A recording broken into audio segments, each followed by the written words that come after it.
GitHub के ऊपर हो रही है। तो ये एक छोटी सी बात आपने ध्यान में रखनी है। अब हम इसको इधर से पब्लिश कैसे कर सकते हैं?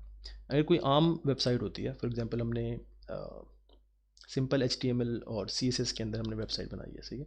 तो HTML CSS के अंदर क्या होता है, एक हमारे पास इंडेक्स का पेज होता है, ठीक है, जैसे ये index.html का पेज है, और इसी के साथ और CSS का पेज होते हैं, और इस तरह और बहुत सारी फाइल्स होती हैं जो इमेजेस वगैरह हैं, ये सब कुछ। तो वो सब हम क्या करते हैं, उठा के हम सर्वर पे डाल देते हैं, और सर्वर आपका index.html फाइल को पढ़ता है, और बाकी जितनी फाइल्स उसके साथ अटैच होती हैं वो उनको रीड करता है, और आपकी साइट जो है वो पब्लिश हो जाती है, या फिर आपकी फ़ाइल को कोई भी एक्सेस कर सकता है। अब रिएक्ट के अंदर यहाँ पर थोड़ा सा डिफरेंट होता है, क्योंकि यहाँ पर अगर आप देखें तो यहाँ पर हमारे पास SRC के अंदर हम लोग काम करते हैं, तो यहाँ पर जितनी भी फाइल हैं यहाँ पर इंडेक्स आपको नहीं मिलेगा। ये सब फाइल्स जावास्क्रिप्ट की फाइल्स होती हैं या टाइपस्क्रिप्ट की फ़ाइल होती हैं। अभी हम जावास्क्रिप्ट में काम करें तो ये सब फाइल्स जावास्क्रिप्ट की फाइल्स होती हैं। तो अब हम ऐसा क्या करें कि ये सब फाइल्स जो हैं वो कन्वर्ट हो जाएं, ठीक है, और ये सब फाइल्स ऐसी फाइल्स बन जाएं। अब सर्वर क्या करता है, server will read only the index.html file. ये बात आप ध्यान में रखें कि सर्वर जितने भी हैं, ये एक समझ लें कि एक स्टैंडर्ड सेट है कि जितने भी सर्वर हैं वो index.html की फ़ाइल को पढ़ते हैं। अगर आप index.html फाइल आपके प्रोजेक्ट में नहीं मौजूद तो सर्वर उस फाइल को नहीं पढ़ सकेगा, आपकी वेबसाइट को नहीं पढ़ सकेगा, और वो यूज़र तक नहीं पहुंच सकेगी। तो अब हमारे पास index.html तो मौजूद है, लेकिन हमारी index.html इसमें कुछ भी नहीं है, इट्स एम्प्टी। इसमें जस्ट एक डिव है रूट का, और इसमें कुछ भी नहीं है, बाकी एवरीथिंग इज़ कमेंटेड आउट, ठीक है। और ये इंडेक्स जो है हमारे पास, ये कनेक्ट कर रहा है हमारे इस SRC फोल्डर के अंदर हमारे index.js, और फिर app.js, और फिर app.js के हमारे साथ हमारे जो सर्विसेज हैं हमने वो कनेक्ट किए हुए। तो अब हम क्या करते हैं, किसी भी रिएक्ट ऐप को प्रोडक्शन में लेके जाने के लिए या उसको पब्लिश करने के लिए, इसके लिए एक छोटी सी कमांड होती है। जिस तरह से अभी हमने इसका लोकल सर्वर स्टार्ट किया था, सही है, हमने क्या किया था, npm स्टार्ट। तो इसी तरह से जब भी आपने कोई वेबसाइट या फिर रिएक्ट ऐप को पब्लिश करना है तो सबसे पहले आप उसको बिल्ड करेंगे, सही है, और उसका बिल्ड का एक फ़ोल्डर बन जाएगा। तो सबसे पहले हम क्या करेंगे, उसको बिल्ड करेंगे, और वो बिल्ड के चक्कर में क्या होता है, जब वो बिल्ड कर रहा होता है तो वो जितनी भी फाइल्स हैं उन सबको एक तो कंप्रेस कर देता है, सही है। कंप्रेस करने के बाद द नेक्स्ट थिंग क्या होती है कि वो उनको मिनीफाई कर देता है, और उसके अंदर एक समझ लें कि सिक्योरिटी का एलिमेंट डाल देता है कि लोग उसको रीड ना कर सकें ईजीली। तभी जब हम करेंगे इसको, एक छोटी सी कमांड है npm run build, जिस तरह से npm स्टार्ट था उसी तरह से npm build। तो ये कमांड हम इधर भी देख सकते हैं अपने package.json के अंदर।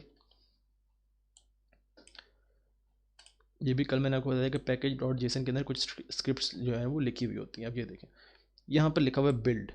तो ये बिल्ड का कमांड जो है वो क्या करता है, ये बिल्ड की कमांड रिएक्ट स्क्रिप्ट बिल्ड को इनिशिएट कर देती है, सही है। तो हम ऐसा करेंगे कि यहाँ पर तो इस टर्मिनल में हमारे पास हमारा सर्वर चल रहा है, तो हम नया टर्मिनल ओपन करेंगे और npm रन बिल्ड पे लिख के एंटर कर देंगे।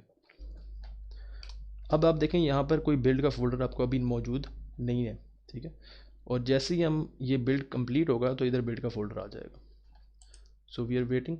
तो आप देखें इधर बिल्ड का फोल्डर आ गया, इसके अंदर भी वो सारी क्रिएटिंग ऑप्टिमाइज प्रोडक्शन बिल्ड, वो प्रोडक्शन के लिए वो सारी जो बिल्ड्स हैं वो बना रहा है, सही है। तो वी विल वेट।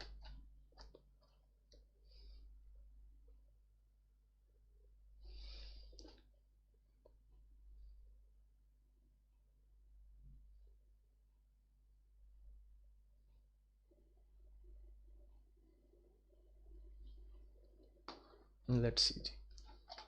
तो जब तक ये हो रहा है, बल्कि ये हो गया, ओके ओके। तो अब आप देखें कि हमारे पास ये बिल्ड का एक फ़ोल्डर बन गया नया, सही है। और इस फोल्डर को अगर हम ओपन करके देखें तो इसके अंदर आप देखें कि हमारे पास मेन जो फाइल है वो index.html की फ़ाइल है। मैं इसको बंद करता हूँ, और ये जनाब एक लंबी सी मिनीफाइड वर्जन के अंदर अब इसने वो कोड लिख दिया जो हमने नहीं लिखा था, ठीक है। इसने ख़ुद ही उसको कंप्रेस करके और कोड्स वगैरह को लिख के और उसको जमा करके सारों जितना भी हमारा जावास्क्रिप्ट था और एवरीथिंग थी उस सबको जमा करके उसने ये फ़ाइल बना दी, और जस्ट एक लाइन के अंदर उसने लिख दिया। फिर बाकी फ़ाइल अंदर कुछ स्टैटिक फ़ाइल है, यहाँ पर CSS की फ़ाइल है, जावास्क्रिप्ट की फ़ाइल्स हैं, तो ये आप देख सकते हैं, ओके। ये छोटे छोटे चंक्स के अंदर उसने डिवाइड कर दिया और उसको मिनीफाइड भी कर दिया है। मिनीफाइड से मतलब मुराद कि इसको छोटा कर दिया, मिनीफाई कर दिया, जितनी हमारी फाइल्स थी, जो जावास्क्रिप्ट की फाइल्स थी। अब ये फ़ोल्डर हमारे पास आ गया। अब इस फोल्डर को उठा के हम किसी भी सर्वर के अंदर डाल देंगे, ठीक है। किसी भी सर्वर के अंदर, कोई अगर PHP का सर्वर चल रहा है, जैसे कि एक सी पैनल का एक आम सर्वर होता है जिसमें एक सी पैनल होता है, तो हम उसकी FTP फाइल्स के अंदर जाके, फाइल मैनेजर के अंदर जाके FTP का आई थिंक फ़ोल्डर होता है एक FTP, उस फोल्डर के अंदर हम इसको डाल के पेस्ट कर देंगे और उसको डोमेन असाइन कर देंगे, तो हमारी वेबसाइट जो ये वेदर ऐप है ये लाइव हो जाएगी। बट इधर हम क्या कर सकते हैं, तो दूसरी टेक्नोलॉजी जिसकी अभी मैं बात करूँगा, जिससे हम इसको क्या कर सकते हैं, पब्लिश कर सकते हैं, या फिर हम इसको होस्टिंग प्रोवाइड कर सकते हैं, वो है सर्ज, ठीक है। तो सर्ज क्या चीज़ है, मैं आपको दिखा देता हूँ।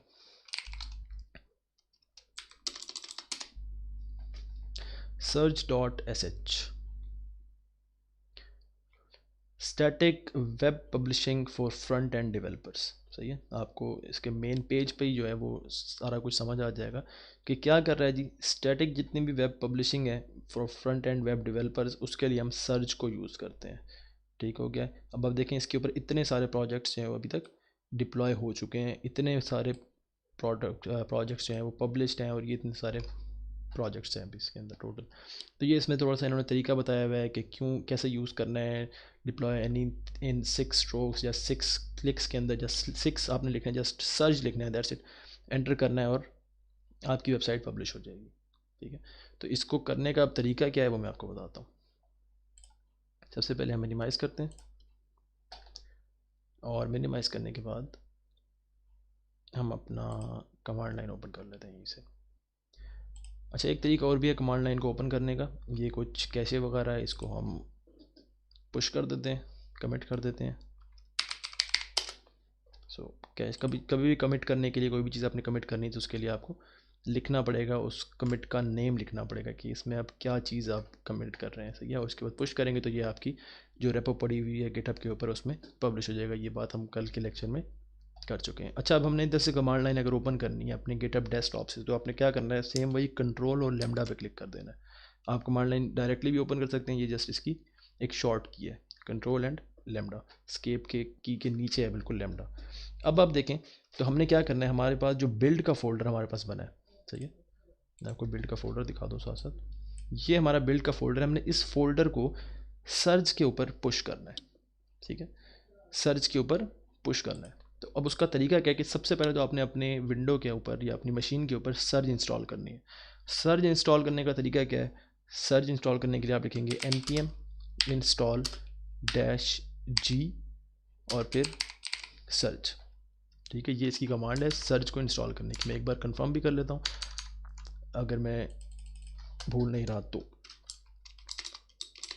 सो npm install -g, सर्च पे क्लिक करते हैं, npm.js ने बता दिया जी, ओके। यहाँ पर npm की बेसिकली npm.js की एक npm नोड पैकेज मैनेजर की एक वेबसाइट है। इसके ऊपर जितनी भी रेपोज हैं या डिपेंडेंसीज़ हैं, और रेपोज सॉरी कह रहा हूँ मैं, जितने भी डिपेंडेंसीज़ हैं, सही है, वो इधर मौजूद होती हैं, जो अपने प्रोजेक्ट के साथ आप यूज़ कर सकते हैं। तो आप इधर से वो फाइंड भी कर सकते हैं और यहाँ पर आपको वो इजीली मिल भी जाती हैं। अब इसमें लिखा हुआ है npm install सर्च, ये कमांड है। अगर आप जस्ट npm install सर्च पे क्लिक कर सर्च लिखते हैं और एंटर कर देते हैं, वो आपका सर्च जो है वो इंस्टॉल हो जाएगा, सही है। अगर आप ऐसे करें तो सर्च आपका इंस्टॉल हो जाएगा। बट द थिंग इज़ कि सर्च आपका जस्ट इस पर्टिकुलर प्रोजेक्ट के लिए इंस्टॉल होगा, जो माई ऐप है, जस्ट माई ऐप के लिए इंस्टॉल होगा। और बाकी आपको जब भी आप नया प्रोजेक्ट बनाएंगे तो आपको दोबारा से सर्च जो है वो इंस्टॉल करना पड़ेगा। बट इन केस अगर आप इधर लिख दें -g या फिर -ग्लोबल, -g का मतलब होता है ग्लोबल, ठीक है। और अगर आपने ग्लोबल पूरा लिखना है तो आपको -ग्लोबल लिखना पड़ेगा। सो -g और फिर आप सर्च करते हैं तो आपको एक ही बार सर्च इंस्टॉल करना पड़ेगा, बार बार सर्च इंस्टॉल नहीं करना पड़ेगा। सो आई विल रिकमेंड कि आप लोग -g करके सर्च इंस्टॉल करें और एंटर कर दें। सॉरी, तो आपका सर्च जो है वो इंस्टॉल हो जाएगा। I am not installing it again क्योंकि मेरे सिस्टम पे पहले से सर्च मौजूद है।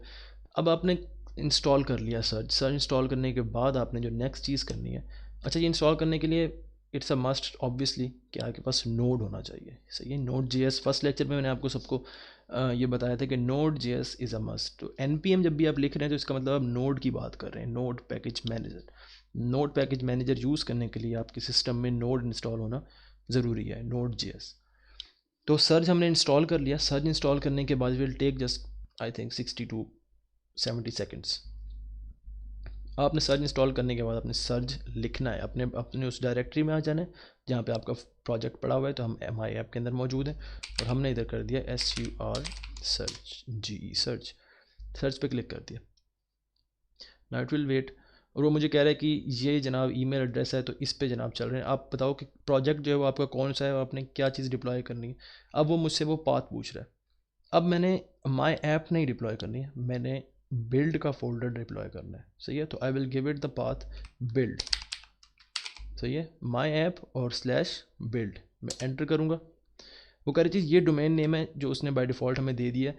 आप इसी डोमेन नेम के साथ जाना चाहते हैं या डोमेन नेम चेंज करना चाहते हैं, तो search.sh आप चेंज नहीं कर सकते, लेकिन इसके पीछे जितना भी ये लिखा हुआ है ये सब आप अपनी मर्ज़ी से चेंज कर सकते हैं। बट इट डिपेंड्स कि क्या वो डोमेन नेम जो आप लिख रहे हैं वो पहले से टेकन है कि नहीं है। अगर वो पहले से टेकन होगा तो वो आपको एरर दे देगा, ठीक है। अगर वो अवेलेबल होगा वो डोमेन नेम, तो वो आप ऑब्वियसली उसके ऊपर वो ओके हो जाएगा और आपकी वेबसाइट जो है वो नेक्स्ट प्रोसेस के अंदर या फिर अगला जो स्टेप होगा वो आपको उधर ले जाएगा।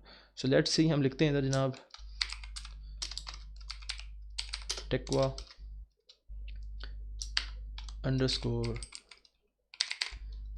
वेदर ऐप, ठीक है।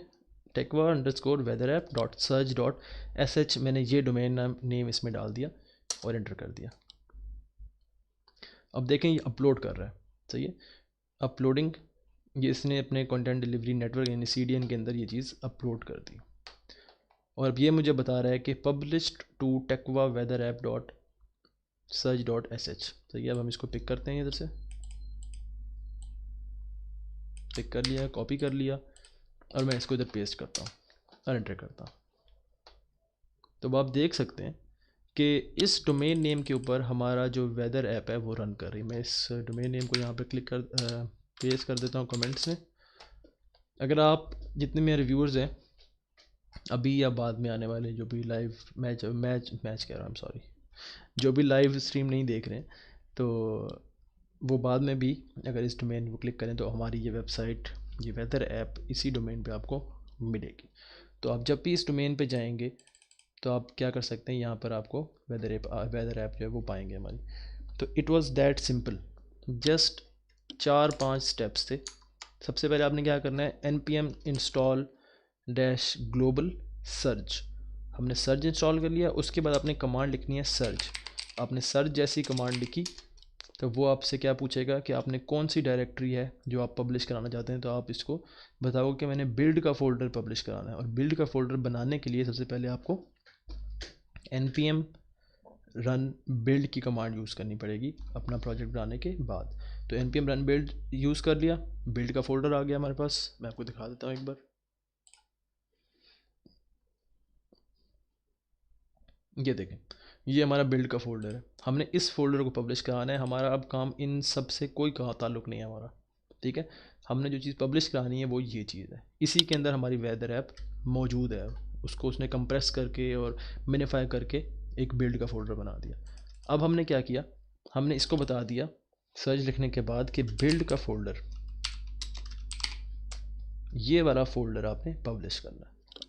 उसके बाद हमने एंटर कर दिया। वो आपको एक डोमेन नेम दे देगा कि यार ये डोमेन नेम मेरे पास अवेलेबल है। ये कस्टम डोमेन बाय डिफ़ॉल्ट वो दे रहा है आपको। अगर आप उसको कस्टम बनाना चाहते हैं, अपनी मर्ज़ी से कोई डोमेन लिखना चाहते हैं, तो search.sh से पहले इस डॉट से पहले आप इसको चेंज कर सकते हैं, ठीक है। अब जैसे कि हमने अभी क्या रखा था, इसका नाम टेक्वा _ वेदर ऐप, यही नाम रखा था। लेट्स सी जी, अगर हम इसको दोबारा से यही वाला नाम दे दें, टेक्वा _ वेदर ऐप, और एंटर कर दें। अब क्या हो रहा है, इसने इसके ऊपर वो चीज़ पब्लिश कर दी। अब उसने इसी डोमेन के ऊपर ये चीज़ क्यों पब्लिश कर दी? अभी मैंने तो कहा था कि इस तरह से नहीं हो सकता है, पब्लिश नहीं हो सकता है। अब पब्लिश इसने इसलिए कर दी क्योंकि इस डोमेन के जो राइट्स हैं वो मेरे पास हैं। इस ईमेल एड्रेस के ऊपर इस डोमेन के राइट्स हैं। आगे बात समझ। तो मैं अगर चाहूँ तो इस डोमेन के ऊपर, इस नाम के ऊपर कोई भी वेबसाइट को पब्लिश करवा सकता हूँ। बट कोई और बंदा अगर आ रहा है, कोई थर्ड पर्सन, सेकंड पर्सन आ रहा है, जिसके पास ऑब्वियसली ये ईमेल नहीं है, जिसके पास इसका पासवर्ड नहीं है, ये एक्सेस नहीं है, राइट्स नहीं है, तो वो ये पर्टिकुलर डोमेन यूज़ नहीं कर सकता। ठीक हो गया। तो इसलिए अगर आपको एरर आ जाता है यहाँ पे, तो आपने क्या करना है, परेशान नहीं होना। आपने जस्ट अपना नाम जो है यहाँ पर चेंज करके देख लेना है। आपने कोई और नाम लिख लेना है, वेदर ऐप को अलग से लिख लेना है, वेदर अंडरस्कोर ऐप कर लें, वेदर डैश ऐप कर लें, अपना नाम लिख के वेदर ऐप कर दें। जो भी आप करना चाहें वो आप कर सकते हैं। It's up to you. Okay हो गया। अब ये तो बात हो गई यहाँ तक। अब यहाँ तक ये काम करने में गिटहब की कोई इन्वॉल्व